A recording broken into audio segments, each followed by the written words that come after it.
இடஒதுக்கீடு விவகாரத்தில் பாமக நேர்மையாக தான் போராடுதா? அதை பற்றின ஒரு சின்ன அலசல். சமூக நீதி சமத்துவம் தான் என் கொள்கைன்னு நான் 30 வருஷத்துக்கு மேலே போராடிட்டு வரேன். ஆனால் ஏன் இந்த வன்னிய மக்கள் என் பக்கம் திரும்பவே மாட்டேங்கிறாங்க?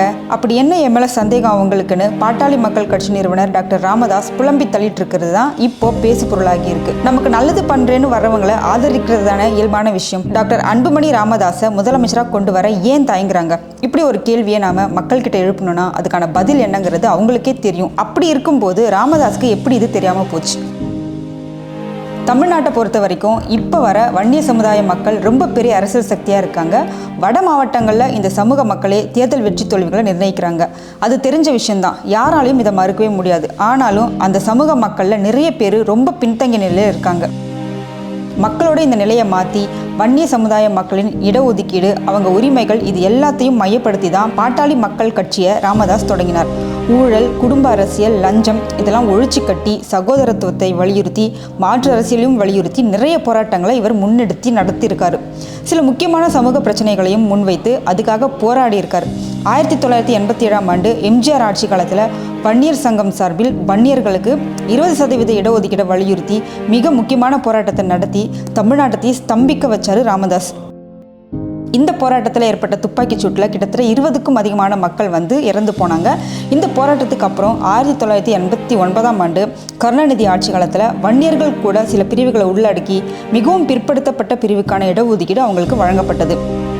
இதனால் வன்னிய சமூக மக்களுக்கு நிறைய சலுகைகள் கிடைச்சது. ஆனாலும் ராமதாஸ் கருணாநிதியை ரொம்ப கடுமையாக விமர்சனம் பண்ணிக்கிட்டு தான் இருந்தார். அதுக்கு பிறகு அவரே கருணாநிதிக்கு பாராட்டு விழாவையும் நடத்தினார். அது வேற விஷயம். இந்த மாதிரி வன்னியர் உரிமைக்காக தொடர்ந்து குரல் கொடுத்துட்டு பல போராட்டங்கள் நடத்தியதால் வன்னிய மக்களுக்கு அவர் மேலே ரொம்ப பெரிய நம்பிக்கை வந்தது. மக்களோட அந்த நம்பிக்கையின் பலனா தமிழகத்தில் பாமக ஒரு மிகப்பெரிய அரசியல் சக்தியாக மாறுச்சு. மக்கள் நம்மளை ரொம்ப நம்புகிறாங்க, இந்த மக்கள் எல்லோரும் சேர்ந்து நமக்கு ஓட்டு போட்டால் தமிழ்நாட்டில் ஆட்சியவே பிடிச்சிடலாம்னு ரொம்ப உறுதியாக நம்பினார் ராமதாஸ். ஆரம்பத்தில் தேர்தல் புறக்கணிப்பு, தனித்து போட்டின்னு ரொம்ப புத்திசாலித்தனமாக சில விஷயங்களை செய்து தன்னோட பலம் என்னன்னு சோதிச்சு பார்த்தாரு. எதிர்பார்த்தது போல ஒவ்வொரு தேர்தலையும் கணிசமான வாக்குகள் பாமகவுக்கு கிடைச்சது. வட மாவட்டங்களில் பாமக ஒரு மிகப்பெரிய அரசியல் சக்தியாக வளர்ந்து வந்தது. திமுக, அதிமுக 2 கட்சிகளுக்கும் இந்த விஷயம் நல்லாவே தெரியும். அதனால் பாமக நம்ம கூட்டணியில் இருந்தால் நிச்சயமாக அது நம்ம வெற்றிக்கு பலமாக இருக்கும், எளிதாக வெற்றி வகை சுடலாம் அப்படின்னு திமுகவும் அதிமுகவும் கணக்கு போட்டாங்க. இவங்க நிலைப்பாட்டை நல்லா புரிஞ்சுக்கிட்ட ராமதாஸ் அதுக்கப்புறம் தான் தன்னோட அரசியல் அணுகுமுறையை மொத்தமாக மாற்றிட்டாரு. திமுக அதிமுகவை பயங்கரமாக விமர்சனம் பண்ணி பேசினார். இந்த உலகம் இருக்க வரைக்கும் திமுக அதிமுக கூட கூட்டணி வைக்கவே மாட்டேன்னு சொன்னார். அவங்க குடும்பத்தில் வேறு யாராச்சும் அவங்க கூட கூட்டணி வச்சுக்கிட்டா என்னை முச்சந்தில் நிற்க வச்சு சவுக்கால் அடிக்கலாம்னு என்னென்னவோ பேசினார். ஆனால் இந்த வாக்குறுதியெல்லாம் காற்றுல பறக்க விட்டு ஒவ்வொரு தேர்தலையும் ஒரு காரணம் சொல்லி சப்பக்கட்டு கட்டி திமுக அதிமுக 2 கட்சிகளோடவும் மாற்றி மாற்றி கூட்டணி வச்சுக்கிட்டாரு. எல்லாத்துக்கும் மேலே குடும்ப அரசியலை தான் இவர் பயங்கரமாக விமர்சனம் பண்ணிக்கிட்டு இருந்தார். ஆனால் கொஞ்சம் கூட அரசியல் அனுபவமே இல்லாத தன்னோட மகன் அன்புமணியை எம்பி ஆக்கி சுகாதாரத்துறை, குடும்ப நலம்னு முக்கியமாக சொல்லிக்கிற அளவுக்கான இலாகாவை அவருக்கு வாங்கியும் கொடுத்தாரு. அதே மாதிரி ஒவ்வொரு தேர்தலையும் கட்சிக்கு எது நல்லதோ அதை செய்ய மாட்டார். கூடுதலாக சீட் கேட்கலாம், நம்ம கட்சியோட தரத்தை உயர்த்தலாம்னு நினைக்காம தன்னோட மகனை எப்படியாச்சும் ராஜ்யசபாவில் எம்பியாக உட்கார வச்சிடணுங்கிறதுல தான் அவர் ரொம்ப குறியாக இருந்தார். குடும்ப அரசியலை விமர்சனம் பண்ணி பக்கமாக டயலாக் பேசிட்டு கடைசியில் அவரே குடும்ப அரசியல் தான் பண்ணிட்டு இருக்காருன்னு மக்களுக்கு புரிஞ்சிருச்சு. இதுதாங்க இந்த விஷயம்தான் வன்னிய மக்களுக்கு ராமதாஸ் மேலே நம்பிக்கை விட்டு போக மிக முக்கியமான காரணம்.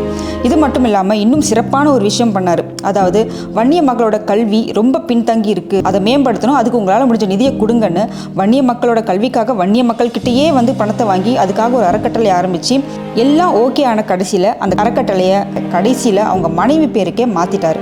இதனால் 2வது முறையாக மக்கள்கிட்ட தன்னோட நன்மதிப்பையும் நம்பிக்கையும் இழந்துட்டார் ராமதாஸ். மக்கள்கிட்ட நம்பிக்கை இழந்த பின்ன கட்சியோட தரமும் பலமும் கொஞ்சம் கொஞ்சமாக குறைஞ்சது. பெரிய பெரிய கட்சிகள் கிட்ட கூட்டணி வச்சுக்கிட்டாலும் கூட குறிப்பிட்டு சொல்கிற அளவுக்கு இவங்களுக்கு வாக்கு வங்கி கிடைக்கல, வெற்றியும் ரொம்பவே அரிதாச்சு. கட்சியோட நிலை இப்படி போயிட்டு இருக்கும்போது தான் பாமகவோட அரசியல் பேரம் இந்த தேர்தலில் அப்பட்டமாக தெரிஞ்சுது. இவங்க நம்ம நலனுக்காக உழைக்கல, அவங்க நல்லதுக்காக மட்டும்தான் உழைச்சிட்டு இருக்காங்கன்னு வன்னிய மக்களுக்கு உரைக்கும்படி ஒரு விஷயம் பண்ணாரு ராமதாஸ். இதுதான் அவங்கள உச்சக்கட்ட கோவத்துக்கு கொண்டு போச்சுன்னு கூட சொல்லலாம்.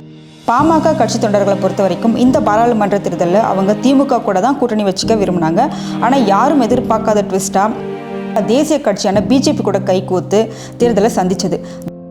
தருமபுரியில் அவங்க மருமகள் திருமதி சௌமியா அன்புமணியை வேட்பாளராக நிறுத்தினாங்க. இது அவங்க கட்சி தொண்டர்களையும் வன்னிய மக்களையும் ரொம்பவே அதிர்ச்சியடைய செஞ்சதுன்னு தான் சொல்லணும். பாமகவோட முக்கிய கொள்கை என்ன? இடஒதுக்கீடு தான். ஆனால் அந்த இடஒதுக்கீட்டுக்கும் ஜாதிவாரி கணக்கெடுப்புக்கும் எதிராக இருக்க பிஜேபி கூட எப்படி இவங்க கூட்டணி வச்சுக்கலாம்? இவங்க அரசியல் ஆதாயத்துக்காக, குடும்ப முன்னேற்றத்துக்காக, சொந்த கட்சி கொள்கைகளுக்கு எதிராக இருக்க கட்சி கூடவும் கூட்டணி வச்சுக்க தயாராக இருக்காங்கன்னா இங்கே மக்களோட நம்பிக்கைக்கு என்ன மதிப்பு, தொண்டர்களோட மனநிலைக்கு என்ன மதிப்பு இருக்கு? இவ்வளவும் செஞ்சுட்டு வன்னிய மக்களுக்கான இடஒதுக்கீட்டுக்கும் சாதி வாரியான மக்கள் தொகை கணக்கெடுப்புக்கும் திமுக தான் எதிராக இருக்குன்னு அன்புமணி ராமதாஸ் விக்கிரவாண்டி இடைத்தேர்தல் பிரச்சாரத்தில் பேசுகிறாரு. இதில் கொஞ்சமாச்சும் நியாயம் இருக்கா? அது மட்டும் இல்லை, விக்கிரவாண்டி தேர்தலில் பாமக ஜெயிச்சா வன்னியர்களுக்கு கண்டிப்பாக இடஒதுக்கீடு கிடைக்கும்னு அவர் பிரச்சாரம் பண்ணதை வன்னிய மக்களே கடுமையாக விமர்சனம் பண்ணாங்க.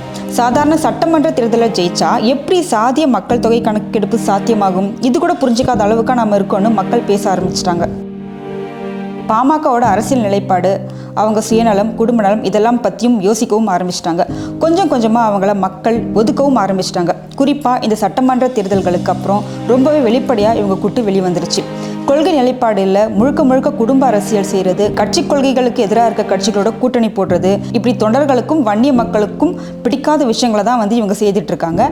இனிமேல் பாமக கட்சி நல்லது செய்யும்னு நம்பி எப்படி இவங்க கூட பயணிக்கிறது அப்படிங்கிறதா வன்னிய மக்களோட கேள்வியாக இருக்குது. மக்கள்கிட்ட நம்பிக்கை இழக்கிற மாதிரியான செயல்களையே தொடர்ந்து செய்துக்கிட்டு வந்தால் எப்படி மக்கள் இவங்களை நம்புவாங்க?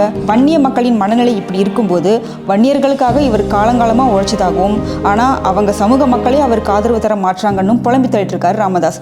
முதல்ல உங்க மேலே எழுந்து போன நம்பிக்கையை வன்னிய மக்களுக்கு மறுபடியும் கொண்டு வர பாருங்க. அதை விட்டுட்டு புலம்பி தள்ளுறதுல ஒரு பிரயோஜனமும் இல்லை அப்படிங்கிறதே அரசியல் நடுநிலையாளர்களோட கருத்தாக இருக்குது.